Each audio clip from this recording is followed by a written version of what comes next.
And good morning to you all, and welcome to the starting lineup. Delighted to have you with us on an absolutely beautiful Thursday in the Ozarks. Ned Reynolds joined by Scott Purrier. And for the next 2 hours, we're right here talking sports and whatever.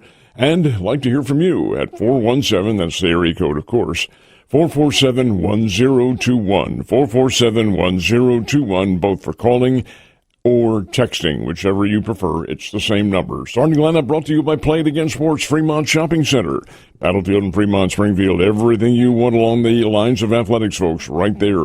Uniforms included. They at Play It Again Sports, a lot of ordering for high school and for club teams and things of that nature. You can't go wrong. They also do some trading, but every piece of sporting equipment you could imagine is right there at Play It Again Sports. Brought to you by Swing Right Golf at the south end of Camel Avenue, about maybe a little bit north of Nixa.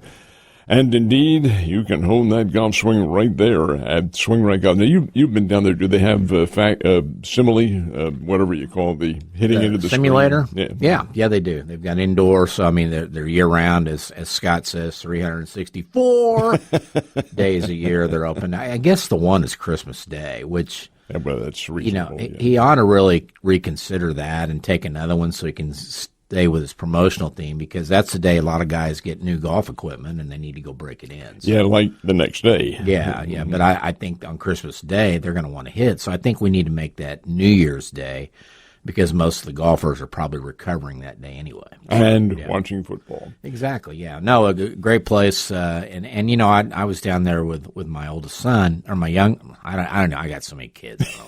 One of them, and the batting cage area, really nice. There is a secret to that. Yeah, I know. Well, I discovered that secret years ago, but anyway, the batting cage is really nice too. They've got good setup there. You can play mini golf. You can do the batting cages. You can play on the driving range. If it's weather's inclement, you can go indoors. Just a great setup at Swing Right. With the batting cages, do they have the automatic pitching machines there? They do, yeah.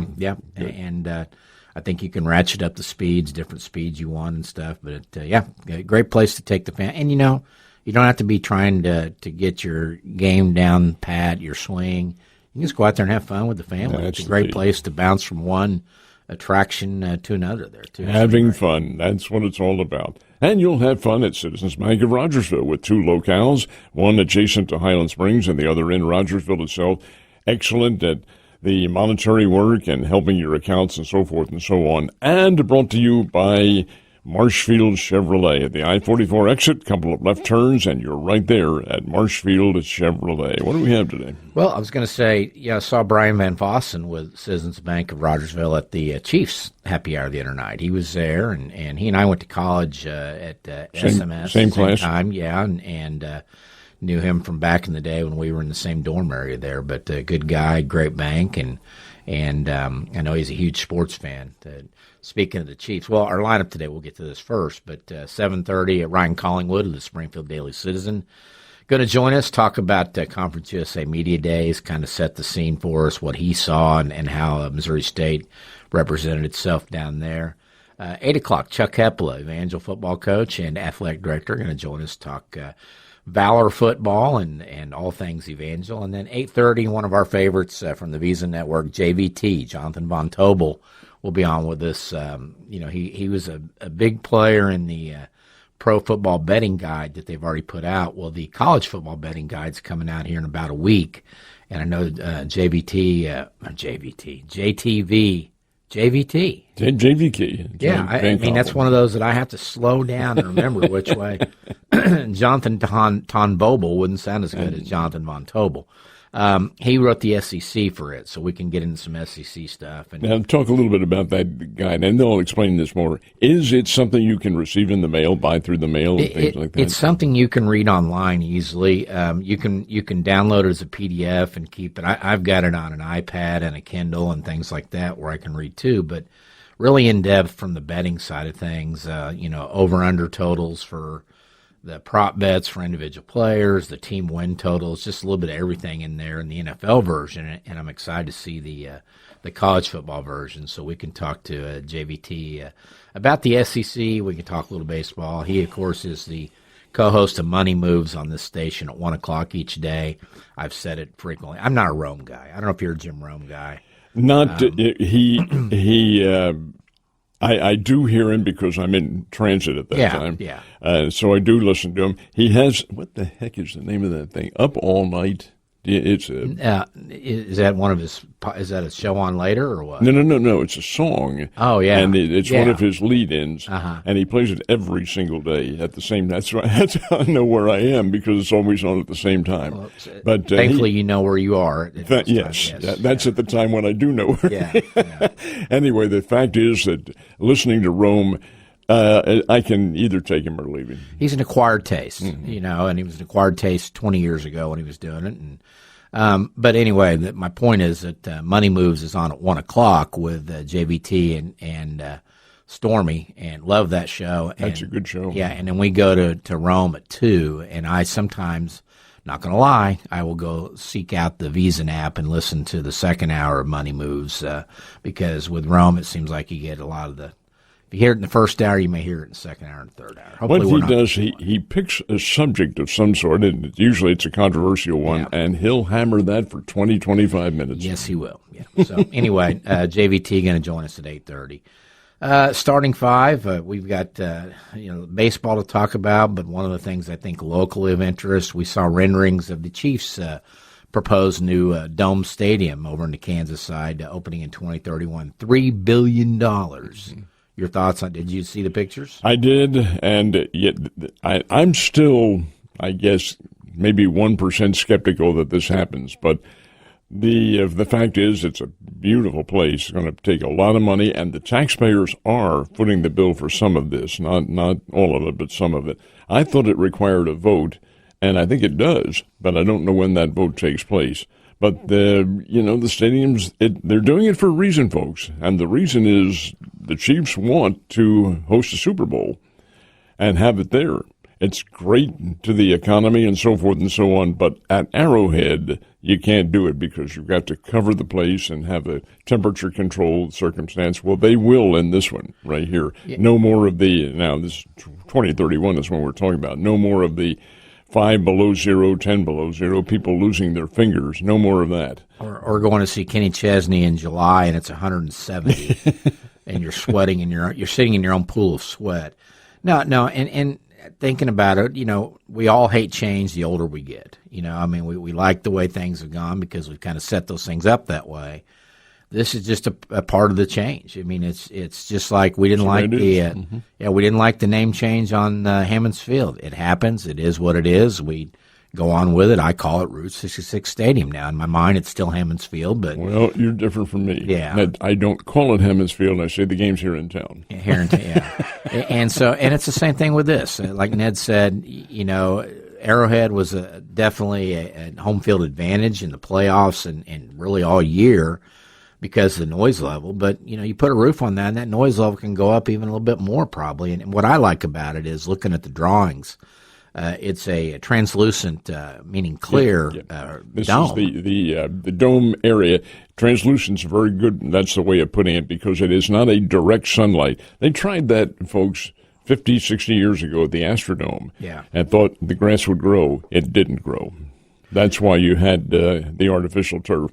But I think probably they refined it now to a point where it will work, and they will have, I think, real grass in this stadium. I hope, and I'm confident they're smart enough to figure this out, but somebody needs to get out there at the proposed side of the stadium and figure out where the sun is at noon. Exactly. And where the sun is at 3 o'clock, and where, because if you're a fan, the last thing you want to do is spend $8 million for season tickets, and then you're looking directly into the sun through the roof. And it can be a thing that, look at Jerry World, the problems they have with the light coming in at that one end of the stadium at certain times to where you got punt returners that are going, kick returners, I can't see the ball. That's right. That could be a home field advantage, but I think it's just like when you put a baseball park in and Hammons Field.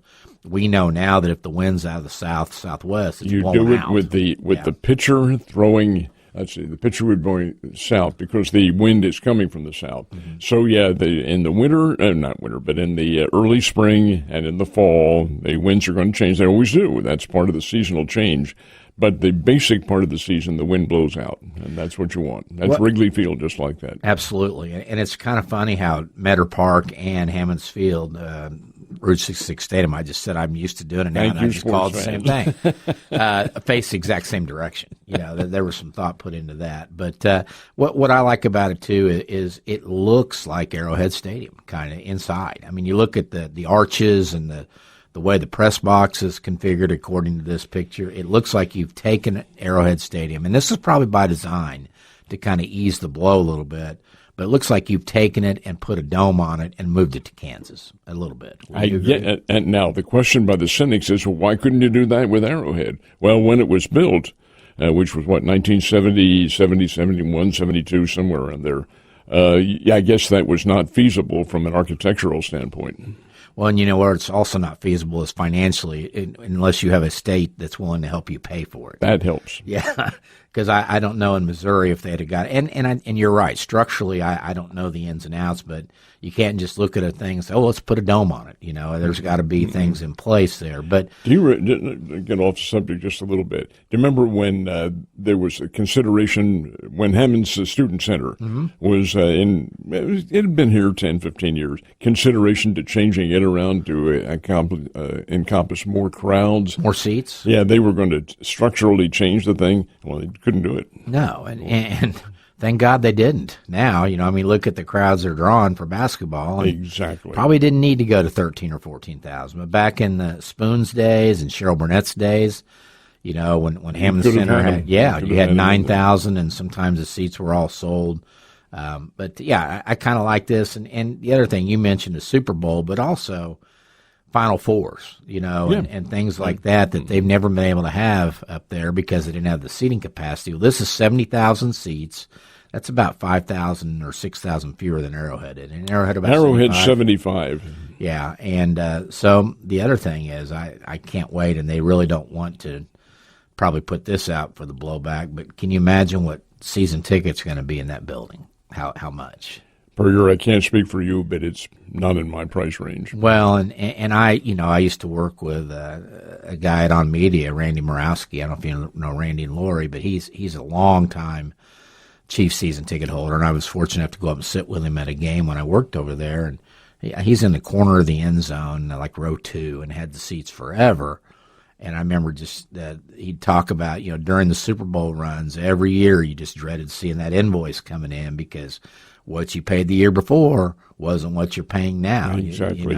And just imagine starting all over. And I don't even know how that process begins. I guess you reach out to your current season ticket holders, you show them the price, and you say, hey, do you want in, or not? And they give them a time frame to do that, too. Yeah, and there'll be a lot of them, I think, that will probably pass out when they see how much that is going to be. Because I think now, and I don't know, maybe there's a Chiefs season ticket holder that can reach out to us, text line 417-447-1021. But, when the Rams opened the Dome, there was the whole PSL, the seat license thing that you paid before you got the tickets. Yep.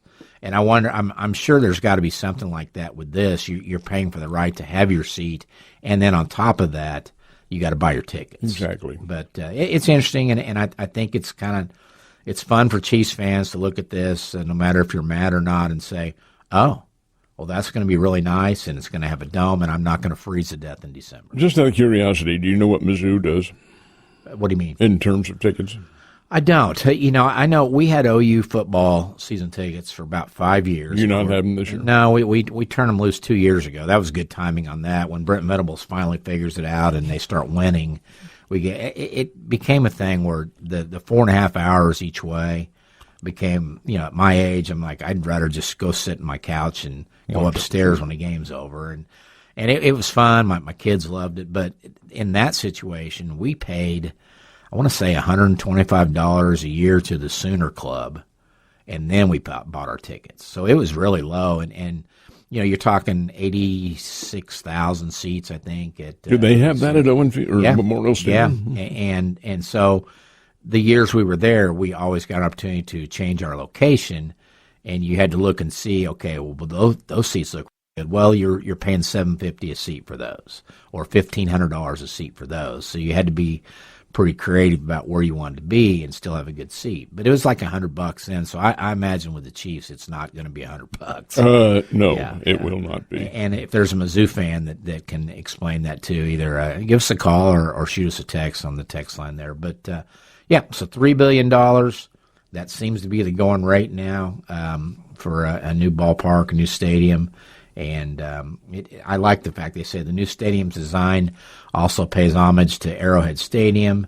Similar to Arrowhead, the dome will be built with a symmetrical and curved exterior, including a scalloped upper deck in each end zone. They're describing me. Yeah, scalloped, containing the Chiefs' unique look when compared with other NFL stadiums. So it's all over the internet. If you want to take a look, you can see it there. But we have some details there. We're at that point. Let's take our break and come back and talk about baseball and the rest of the top stories. Great to have you with us on the starting lineup. Back in a second. And we are delighted that you're with us on the starting lineup. Continue with the starting five. So the starting five. Yeah, and I wanted to mention something. I don't usually often cross-promote this, but my Around the Ozark Sports Scene podcast came out this morning, and it was a tough one for me. I talked off air a couple days ago, but Lila Louderbaugh, the outstanding former Springfield Catholic golfer, she and Reagan Zabilski helped Catholic win, I think, 4 state championships in their combined time there. Number 1 player at the University of Kansas. This time a year ago, she went to the U.S. Amateur up at Bandon Dunes in Oregon, and 156-player field of the best golfers in the country on the female amateur side. And she made it to the national semifinals. She became a household name with that. She beat the number 1 player in the world on Friday of that. I think that'd be the quarterfinals to get to the semis. And so just a great run by Lila. Well, she goes back next week. It's out in Tennessee, outside Chattanooga, at the honors course. So we caught up with Lila and talked about her past year at KU. She's the number 1 player for the Jayhawks. They went back to the NCAA regional again this year. It was tough because Lila lost her mom about a month ago now, and her mom was her person, as they say now. And they were out at a tournament in Arizona, and had just finished playing. The next day, I think they were getting ready to prepare for a return trip home the next day, and her mom fell ill suddenly and passed away. And so Lila, it was one of those things that when we go into this as journalists, and you're dealing with probably a 21-year-old young lady, you're like, I didn't anticipate talking about this. We were going to talk golf and everything, and you have to go through, and you did this in your career. Where do you go with it? How do you go with it? And talk to her dad, Mark, and talk to a mutual friend of ours, Randall Schultz, who caddies for her at times, and talk to Lila. I said, how are you? And she goes, no, I'm okay. And the thing with Lila, you look at Reagan Zabilski, a year older, playing on the Epson Tour now, and Reagan, has power and hits it a long ways, and Lila's a grinder. Left-handed golfer, just works her tail off, is a range rat, as they call him, and everything out, and you just a competitor. She took that interview on just like she does with her golf. Well, that's a mindset. Yeah, it is. And it's a mindset from having been involved in competition for a long time, which is not to say they all can do that. They can't. But the special people, the bright ones, can. And obviously she's one of them. And she's a tough nut to crack, because not only is she tough, but she's also doesn't say a lot. She's a quiet kid by nature, and hats off to her for doing the interview. And we didn't talk about it a long time, obviously, because we wanted to focus on the golf. But in golf, like I said on the Facebook post when I shared it this morning, golf is hard enough just being golf. Is my swing, what am I doing wrong, and all that. And now here's a young lady that's going out there and lost her travel agent and her top cheerleader, and the one that goes to all of her tournaments with her, and now she's out there trying to get that back. And I said in the post that as journalists, we're not supposed to really root for our interview subjects. I'm rooting for Lila. Good. And Good. So if you get a chance, it's Around the Ozark Sports Scene. It's a great interview with Lila, and just appreciate her taking that on and talking about it and saying, golf is my therapy right now, and I got to get back out there and I got to play. And she was the 2-time defending Kansas Amateur State Champion, and went and played that last week and finished 7th this time. So she's working through some things that, and she took some time off there because obviously she would. and she's kind of getting back into flow. So wish her the best of luck. Well, you might help the folks, including dumb ones like me. Yeah. How do you find it on your podcast? You can go to aroundtheozarks.com. It's under the title of the show. Yeah, under the sports scene link there. I share it every Thursday morning on my Facebook account. I tag usually the sponsors, like Thompson Sales is a sponsor, Colton Steakhouse. I tag those places. But it's on YouTube, too, if you just search Around the Ozark Sports Scene. But big thanks to Lila for stepping up there. And now, I don't know what it is. This is a new world we do with all the streaming and stuff. But we had to try twice because we tried Tuesday night. And I'll just say the internet signal at her home in Buffalo is not as good as it is in the middle of Springfield. So she plays out of Silo Ridge in Bolivar. She went over there and we finished the interview yesterday, but just really pulling for the kid and to get through a tough time. Good. Baseball yesterday, Cardinals finished off the series with the Angels with a 1-0 win game. What was the time on that game? How long? Probably at 2:15, 2:20, somewhere around there. Had to be quick. Well, I'll tell you what now. This is kind of a misleading game. 1-0, Cardinals win. Cardinals got 3 hits. Yeah. One of them was a home run. The Angels, who, again, folks, they're not a very good team. They do hit the long ball. In fact, that's how they go up there swinging for the long ball.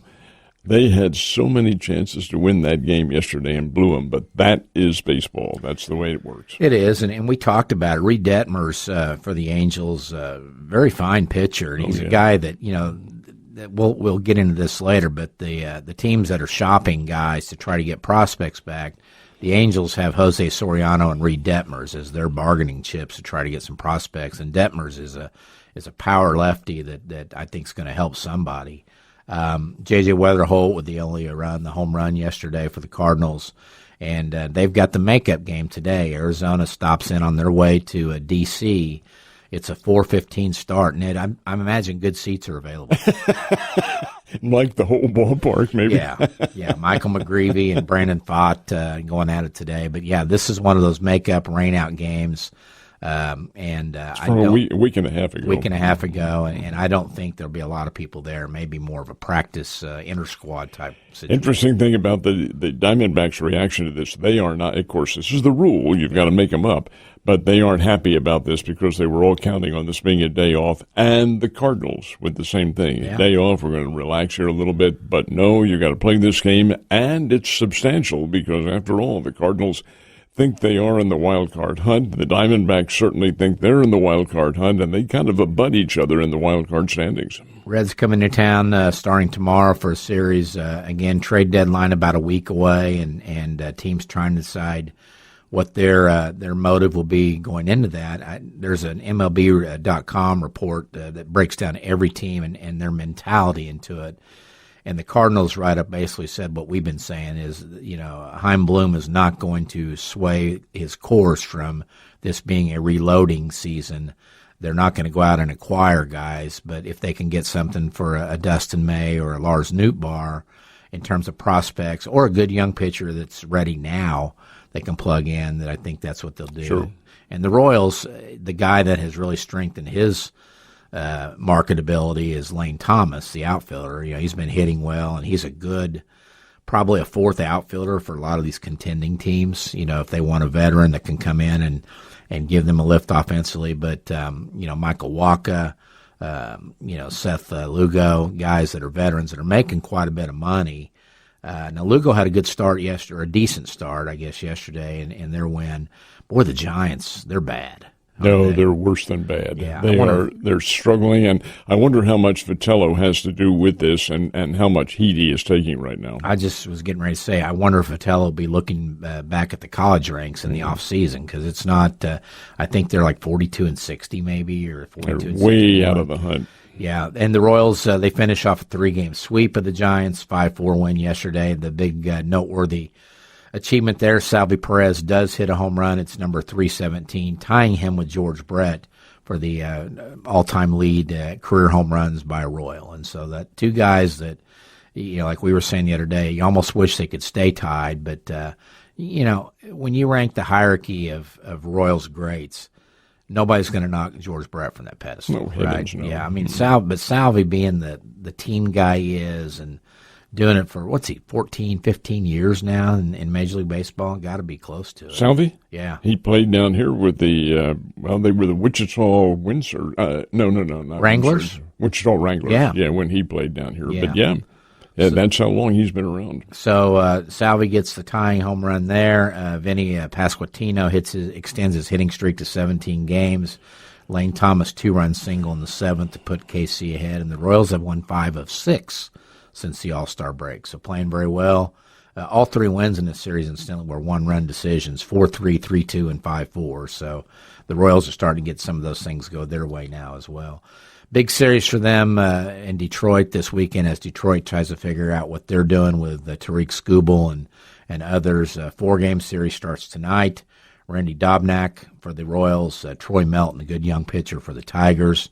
Every time I hear Dobnak, I don't, do you watch a lot of stupid movies or just normal old movies? Yeah. I don't watch any of them. Well, Step Brothers. I just keep thinking, every time I see Dobnak's name, I think of Dobak, because that's what his new stepfather's name was and stuff. But, Royals and Tigers, Bobby Witt Jr. on the IL now with the back stiffness. It just seems like they can't get everybody there together or everybody hitting at the same time, and that's been a problem. So around Major League Baseball, the big story, Red Sox tied the win streak from their 1946 team with 15 straight in the opener of the day-night doubleheader, and then they go out and get beat in the nightcap.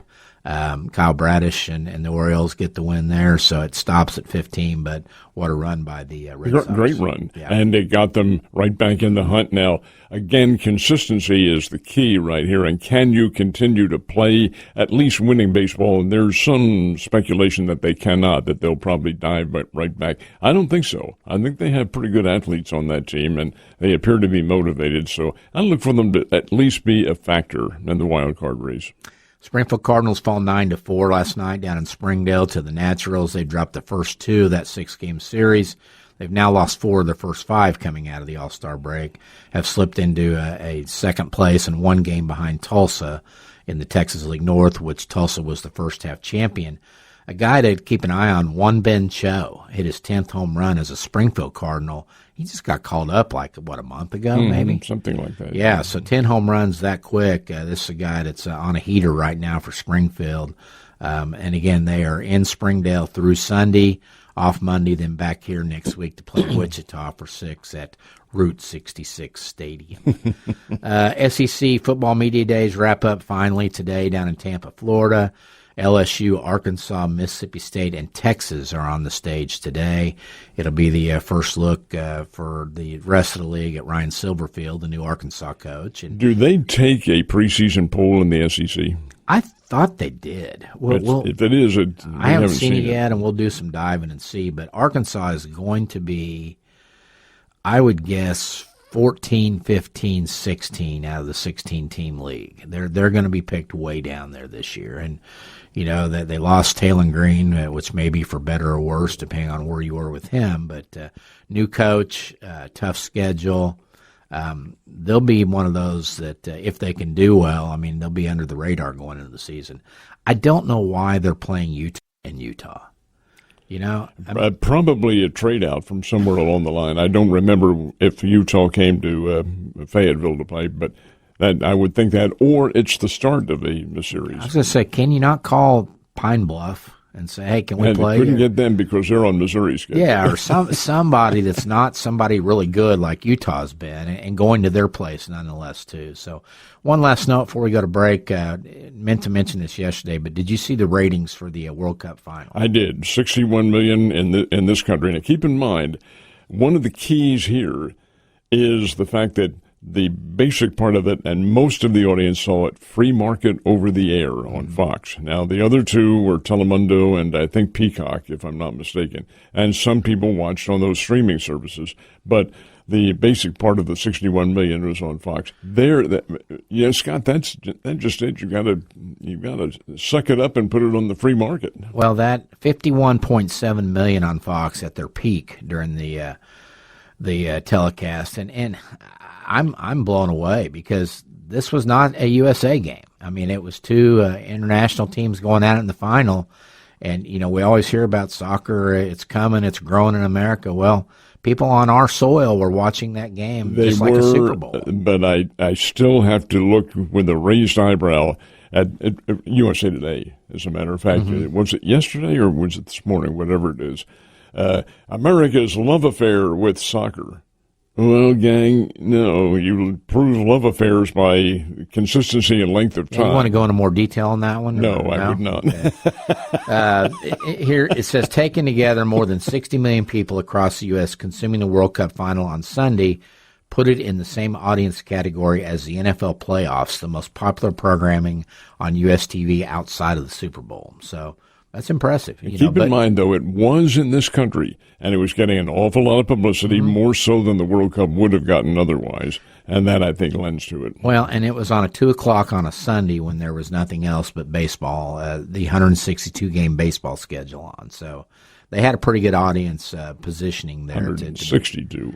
That's what I said. I thought you said 52. No, 60, 162. All right, let's take our time out. We're going to come back and visit with Ryan Collingwood on the other side. This is the starting lineup. Back in a second. And we thank you very much for being with us on the starting lineup, brought to you by Play It Again Sports, by Swing Right Golf, by Citizens Bank of Rogersville, and by Marshfield Chevrolet. I'm Ned Reynolds, along with Scott Purrier. And a special guest. Special guest is our friend from the Springfield Daily Citizen, does a great job of covering sports for the online publication. Spent time this week down in beautiful Arlington, Texas, at the Conference USA Football Media Days. We welcome in Ryan Collingwood. Ryan, good morning. Morning, fellas. Yeah, we if you see the video version of this later, Ryan looks all horsey, and there's a reason, because Ryan volunteers at the. Well, you tell us what do you do, and once a week you go out and you keep some horses alive or help keep them alive. Right. Yeah. It's the Equine Collective. It's 5013C out in Rogersville. Some nice ladies run it, and they have about 58 horses boarded there. It's mostly a rescue, but it's also a boarding, and they do some lessons for kids out there too, some camps. But I just chuck some hay out there, cut it up, keep them alive, basically help them keep them alive, and I head back to my white collar job. Do you teach the kids out there how to ride? No, those kids are tough. They already know enough. Oh, they do. They get lessons from the pros out there.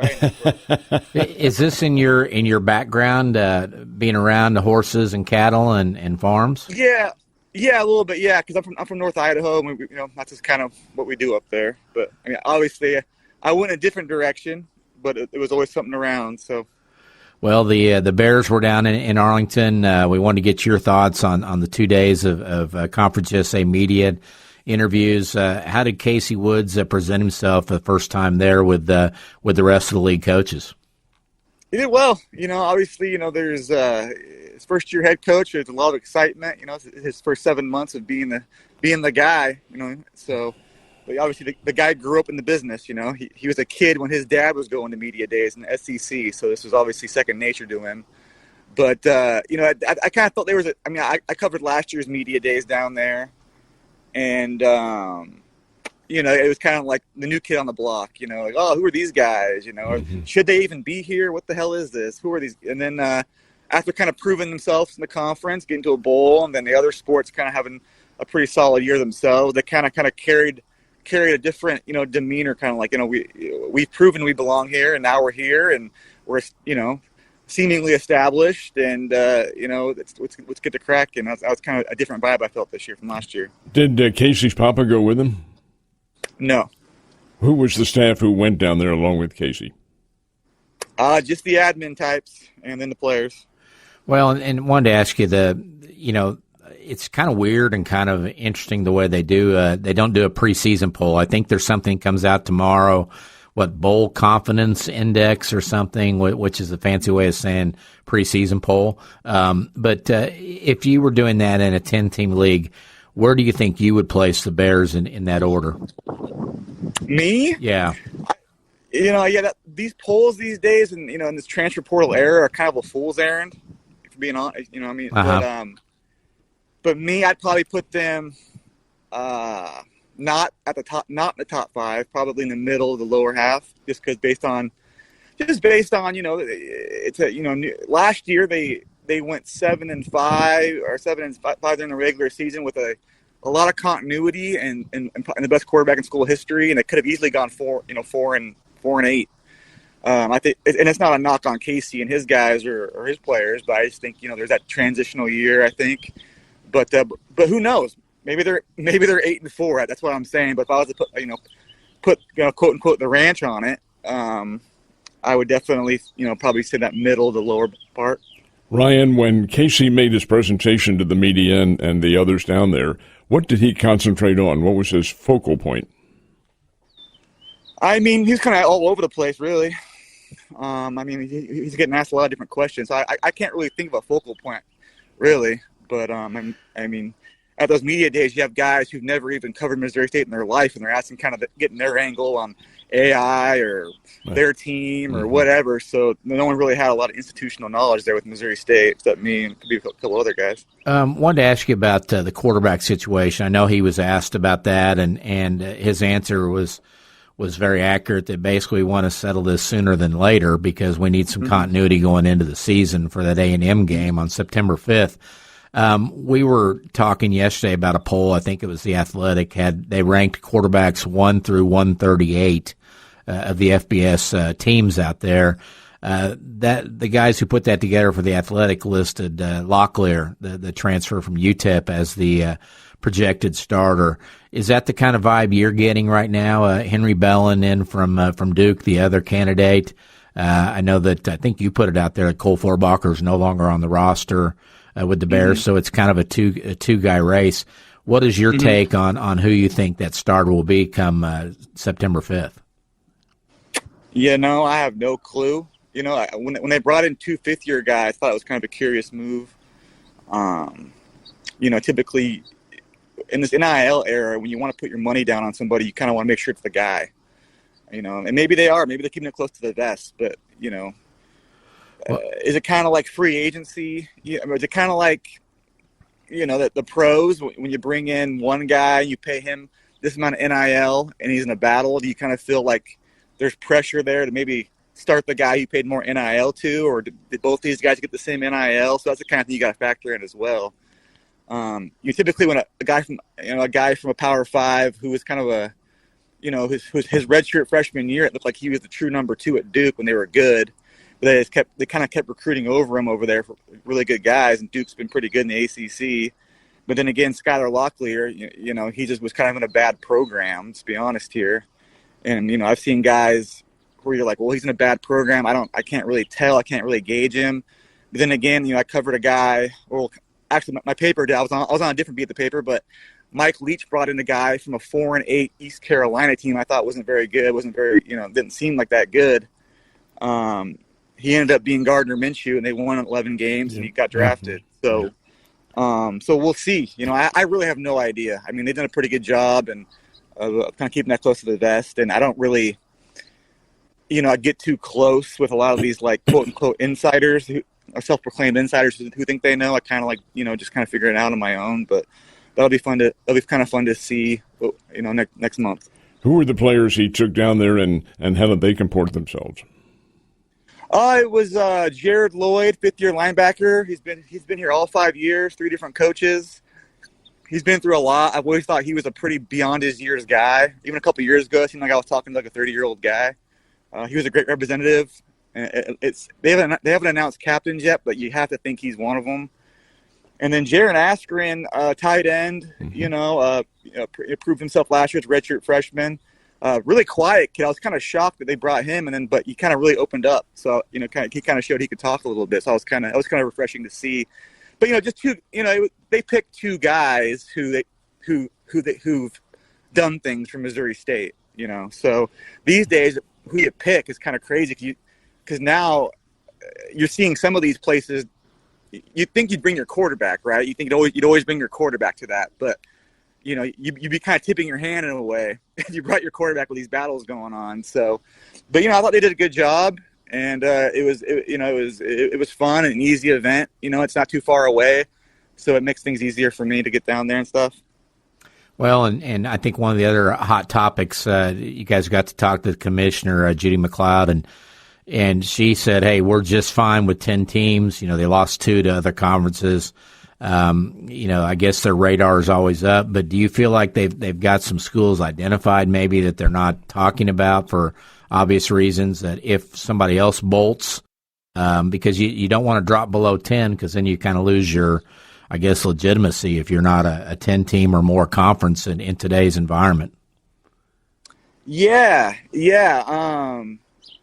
I think that they're always going to be looking at, if you're Conference USA, I think you got to be always being in a perpetual state of who can we add, because it's kind of a placeholder league, for being honest. I mean, it's a league where people, I called it the FBS incubator league. You're kind of you're kind of coming in, getting your feet wet. I mean, Western Kentucky, those kind of, they found their home, it seems like, and they do a good job. Why leave, I guess, if you're doing so well all the time. But a lot of the teams have just left. I think 30-something. I think there's 30-something teams who played in Conference USA football. I think that sounds right. Yeah, during that time. So, yeah. Mm-hmm. Yeah. I mean, it's FBS. So FBS is great no matter where you're at. But I kind of, that one drawer you have in the kitchen that has like buttons in it and like batteries. That's what Conference USA is for the FBS, in my opinion. Well, Ryan, we know you get. I'm sorry, go ahead. Oh, I was just saying, like, that's just kind of how I always saw that. So I just thought that, like, if you're a conference like that, you're always going to be looking to, who's next? Who's going to slide in when the next team bolts? So just personally, I kind of see the region down there. You got to look at, like, a Tarleton State for what they've done in such a quick matter of time, the money they have, the facilities they have. They've ascended so much so fast, and I think that Texas region is pretty rich with those kind of schools. I think that's where you got to go if you're going to add your next team. And you mentioned Tarleton State, but you can put Angelo State and Texas San Antonio into those groups too. When you make a commitment to it and you put the money into it, you can make a very quick rise. Well, and for travel / budget reasons, I think Central Arkansas and Little Rock would be two that might, from that. Well, we had Cam Stratton on, who committed to Eastern Kentucky, and I'll be honest, I didn't even know there was a new league called the United League. United League, yeah. And that United League with Tarleton and some of those is full of teams that probably would be their next move up would be like a Conference USA. So it'll be interesting. Ryan, we know you got work to do out there. I'm going to say, hey, get to work, and it's a very bad pun, but you got to go chop up some hay and keep some horses alive. Appreciate your time and look forward to talking to you throughout the year with Bears topics. All right. Thanks, fellas. Thanks for having me. You bet. Take care. Ryan Collingwood visiting with us from the Citizen. We'll take a time out, back in a second. And we're very pleased that you're with us on the starting lineup. Our phone number is 417, of course, the area code, 447-1021. I'd like to hear from you, either texting or on the line. So, indeed, that was pretty good encapsulation by Mr. Collingwood on what the Bears did down there in Arlington, Texas. And is it going to be there every year? I assume so. I would think probably a pretty central location. You got facilities like, you could go to the Star in Frisco. This was, I think, at Texas Live in Arlington, which is kind of like the Ballpark Village version in St. Louis around Busch Stadium. Texas Live is around I believe the soccer stadium and the Rangers Park there. That's all Frisco, yeah. Yeah, we this in Arlington. This is because it's I'm sorry, it's Arlington. Yeah, it's right outside the Rangers ballpark, and because we went down there a couple years ago when it was 120 degrees and went to a Rangers game and went in there and had lunch, and thank God the Rangers put a dome on that park too, but. No, Ryan does a great job. It's nice seeing the news leader decide sports were important and bringing in Liam Keating. We had him on the other day, did a nice job. So it's going to be back to the days of seeing two different print sources, providing Bears news is going to help us as a radio show because we can't cover everything. We get our news just like a lot of the people here do, and social media and other outlets. You're too young to remember because you were not up here at that time, but it wasn't too very far before you came here. The Bears basketball, not football, but basketball, had 3 radio stations covering them. Three different circumstances covering. That's how important it was to the society. Speaking of that, happy birthday today to Rick Kinehart, the guy. He's probably doing a release 25. Right now. I'm going to say 25 years old. 25 years there or 25 years old. 25 probably years about old. The same because I remember working with him at Misha when I was still a sports writer. He was the director up there, but he had been down here as one of Mark Stillwell's assistants. Speaking of the media and reports and the Citizen, Lyndall Scranton and I's story on Blake Ahern going back to the NBA as an assistant coach with the Chicago Bulls this season. The head coach of the Bulls hired last month is Tiago Splitter, was the interim coach for the Portland team, and now he's coming over to the Bulls, and Blake Ahern joins his staff. That'd be interesting, too. Splitter was a great international player, and he played a little bit up in the NBA as well. Big guy. He's, 6'10", 6'11", somewhere around there. He'll do a good job, and I'm glad that Blake's going to be back with them. If you'll allow me to go off on a side tangent, my son-in-law and my grandson went to a concert in Chicago last night. Well, I'm not big into concerts. This was Rush. Yeah. The only Rush I remember is Bob Rush, who pitched for the Chicago Cubs. Anyway, they or when you get dizzy and the blood all goes to your head, right? That blood, that Rush. Well, that's a Rush too. Yeah. Anyway, they're sitting there. I said, that's a pretty good looking. Holy smokes, where is this? And the camera, my daughter enlarged the picture a little bit. The United Center is where this was. Oh, wow. That's where the Bulls and the Blackhawks and the NCAA holds tournaments in there. That place is massive. It is. And Lyndall asked Blake why now. You know, of course, he'd been in the NBA as an assistant and had spent a lot of time in Memphis with the program there. And, and Ahern's quote in the Citizen was, "Everything revolves around family. I had been waiting until the right time. After 48 states, 19 countries on 4 continents, I had an opportunity to be able to take some time off and spend time at home with my family. For me, it was waiting for the right time. My oldest is getting ready to go into high school. They're going to stay in St. Louis. Finding a place that will be closer to home was a factor, plus other things from the basketball aspect. When Tiago reached out to me, it was literally the perfect situation." So, were you on the air with us in another life when we had him on? He was playing international basketball in the Ukraine. Possibly. Yeah, because I remember he's doing it from his apartment. Of course, the time differential, and it's, hey, Blake, are you in there? Because I hear something like gunshots. That's exactly what you do here. They're right outside the window. God bless. I remember when I was at Drury as the SID, and we played soccer at Rockhurst, and you know where Rockhurst campus is situated, not the best part of Kansas City, there downtown. You know, really, it's just such a weird setup because it's about 3 or 4 blocks from the plaza, but yet we're out there at soccer. It's like Friday at 5:00, and you hear and Pat Atwell, the AD, goes, "Oh, somebody's shooting off fireworks." I'm like, "Pat, those aren't fireworks." That's not fireworks. Yeah, it's stuff. But anyway, so second hour coming up, we're going to talk to Chuck Heppola here at 8:00, the Evangel Valor football coach and AD at the school. And then 8:30, JVT, Jonathan Von Tobel, will join us from the Visa Network as we talk college football and a lot more. Arden's joining us as well. Interestingly enough, too, Scott, when you take a look at it, maybe you folks don't realize how close we are, but the first college football games that are on the regular schedule, these are D1 games, not major teams as such. Oh, there is one. They are in late August. Yeah. It's 27th or 28th somewhere. Week 0, they call it, pretty much. Week 0. Which will be week 1 as we go to a 78-team football playoff at some time there. So anyway, second hour coming up. We take a time out. This is our mid-show break on the starting lineup. Don't go away, folks. Back in just a very short time.